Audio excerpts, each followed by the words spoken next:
Ready start. वादीतर्फे विधिज्ञ यांनी असा युक्तिवाद केला की वादी क्रमांक 1 व 2 हे दावा मिळकतीचे कायदेशीर मालक व कब्जे वहिवाटदार आहेत. असे 7/12 उतार्यावरील नोंदी आणि रेग्युलर दिवाणी मुकादमा नंबर 142/2007 मधील हुकुमनाम्यावरून सिद्ध होत आहे. त्यांनी पुढे असा युक्तिवाद केला की प्रतिवादीचे साक्षीदार क्रमांक 1 व 2 यांनी वादींची दावा मिळकतीवरील कब्जे वहिवाट आणि मालकी मान्य केलेली आहे. त्यांनी पुढे असा युक्तिवाद केला की प्रतिवादी क्रमांक 1 व 2 यांनी वादींच्या क्षेत्रात त्यांचे 3 खोल्यांचे बांधकाम असल्याबाबत कोणत्याही प्रकारचा कागदोपत्री पुरावा सादर केलेला नाही. प्रतिवादी क्रमांक 1 व 2 त्यांच्या कैफियतीमध्ये नमूद करतात त्या प्रकारचा कोणत्याही प्रकारचा लेखी ठराव त्यांचेकडे नाही. या सर्व कारणांचा विचार केला असता प्रतिवादी कथन करतात त्यानुसार त्यांचे 3 खोल्यांचे बांधकाम हे वादींच्या क्षेत्रात येते आणि सदर घर हे प्रतिवादी क्रमांक 1 व 2 यांच्या कब्जे वहिवाटीस आहे, हे त्यांचे म्हणणे वस्तुस्थितीला धरून नाही. या उलट दावा मिळकत ही वादींच्या मालकीची असून ते सदर मिळकतीचे मालक आणि वहिवाटदार आहेत असे सिद्ध होत आहे. त्यामुळे दावा खर्चासह मंजूर होण्यास पात्र आहे, असा युक्तिवाद वादीतर्फे विधिज्ञ यांनी केला. परिच्छेद. प्रस्तुतच्या प्रकरणात प्रतिवादीतर्फे विधिज्ञ यांनी असा युक्तिवाद केला की वादींनी दाव्यासोबत दिलेल्या परिशिष्ट नकाशामध्ये दिलेले वर्णन हे पूर्णतः चुकीचे आहे. त्यांनी पुढे असा युक्तिवाद केला की जरी वादी व प्रतिवादी क्रमांक 1 ते 3 यांच्या क्षेत्राबाबत वाद नसला तरीही सन 1997 मध्ये वादींचे वडील व प्रतिवादी क्रमांक 2 आणि 3 यांनी आपसात विचार विनिमय करून सदर जमिनीमध्ये प्रत्येकी 3 खोल्यांचे असे मिळून 9 खोल्यांचे बांधकाम करण्याचे ठरवले होते. हे प्रतिवादीतर्फे साक्षीदार क्रमांक 1 व 2 यांच्या तोंडी पुराव्यावरून सिद्ध होते. त्यांनी पुढे असा युक्तिवाद केला की वादी हे प्रतिवादींचे सदर 3 खोल्यांचे घरांचे बांधकाम हडप करण्याच्या दुष्ट हेतूने दाव्यामध्ये आणि त्यांच्या तोंडी पुराव्यात खोटे कथन करत आहेत.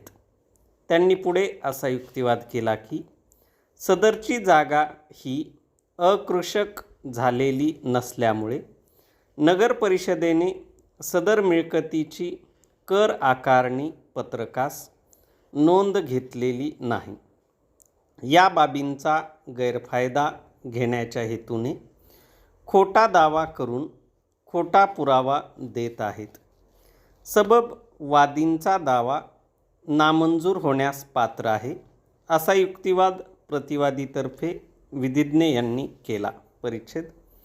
प्रस्तुत प्रकरणी प्रतिवादी क्रमांक 1 ते 5 यांनी निशाणी 15 वर दाखल केलेल्या कैफियतीमध्ये वादीच्या दाव्यातील परिच्छेद क्रमांक 3 मधील मिळकतीच्या क्षेत्राबाबत दिलेला तपशील वादग्रस्त नाही असे कथन केलेले आहे.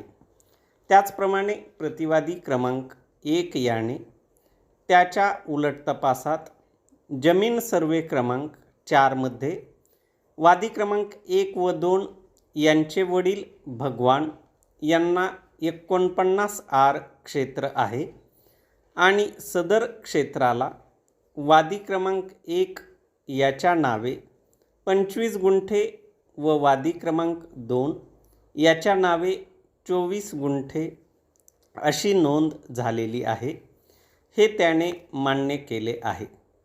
त्याचप्रमाणे प्रतिवादी क्रमांक 3 यांच्या नावावर 49 आर क्षेत्र आहे, हे मान्य केलेले आहे. प्रतिवादी क्रमांक 1 यांच्या वडिलांच्या नावावर 50 आर क्षेत्र आहे, हे त्यांनी मान्य केले आहे. अशाच प्रकारे प्रतिवादीतर्फे साक्षीदार क्रमांक 2 विजय याने सदरची बाब मान्य केलेली आहे. सदर साक्षीदाराने पुढे जाऊन असेही मान्य केले आहे की त्यांच्या क्षेत्रामध्ये सामायिक विहीर असल्यामुळे त्यांना 1 गुंठा क्षेत्र जास्त मिळालेले आहे. सबब कैफियतमधील कथन तसेच प्रतिवादी क्रमांक 1 व प्रतिवादीतर्फे साक्षीदार क्रमांक 2 यांनी मान्य केल्याप्रमाणे वादींचे वडील भगवान यांना सर्वे क्रमांक 4 मध्ये 49 आर क्षेत्र, प्रतिवादी क्रमांक 2 यांचे वडील दगडू यांना 50 आर क्षेत्र व प्रतिवादी क्रमांक 3 यांना 49 आर क्षेत्र आहे असे सिद्ध होते. वादींचे वडील व प्रतिवादींचे वडील यांनी त्यांचे क्षेत्र ज्याच्या त्याच्या मुलांना वाटप करून दिलेले आहे, हे प्रतिवादी क्रमांक 1 ने मान्य केले आहे.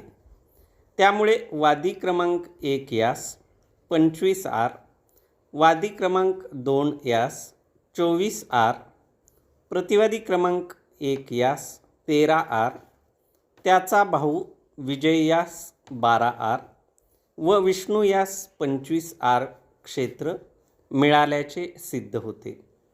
अशा प्रकारे प्रत्येकाला मिळालेले हे 7/12 उतार्यावरील नोंदींवरून सुद्धा स्पष्टपणे दिसून येत आहे. परिच्छेद वर उल्लेख केल्यानुसार प्रतिवादी क्रमांक 1 याने त्याच्या उलट तपासात स्पष्टपणे मान्य केले आहे की वादी हे सदर सर्वे नंबर 4 मधील 49 आर क्षेत्राचे मालक व कब्जे वहिवाटदार आहेत.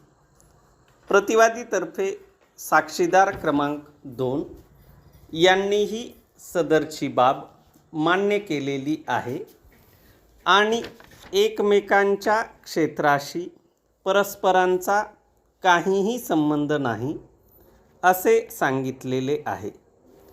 त्याचप्रमाणे प्रतिवादी क्रमांक 1 व 2 यांच्या क्षेत्रात सामायिक विहीर आहे आणि या विहिरीतून वादींचा 2 आणे 8 पै हिस्सा आहे, हे प्रतिवादी क्रमांक 1 याने मान्य केलेले आहे.